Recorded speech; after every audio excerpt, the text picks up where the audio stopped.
So here's what I know. I know that Trayvon Martin was on his way home, and he had a hoodie on. I believe he had maybe a pop, if I recall correctly, and Skittles. I don't know exactly what he was holding. But George Zimmerman was in his car, saw Trayvon Martin walking by. He appeared to be suspect to George Zimmerman. George Zimmerman called the police, and then the police said, "We'll come. Stay in your car," but then George Zimmerman took it upon himself to approach Trayvon Martin, again under the assumption that he was suspicious, and ended up shooting him. And apparently there was some sort of altercation between that. So that's kind of what I know in terms of what was reported.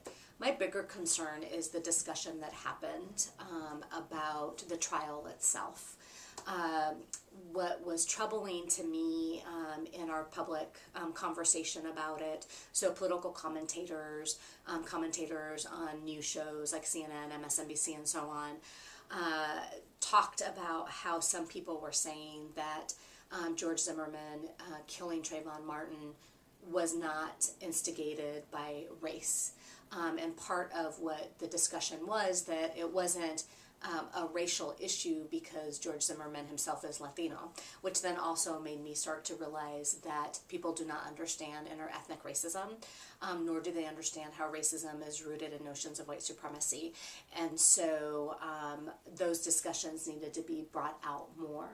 And so what ended up happening was that in those public discussions, the killing of Trayvon Martin started to be validated instead of problematized. And then, of course, the Stand Your Ground law, which then made me more concerned about how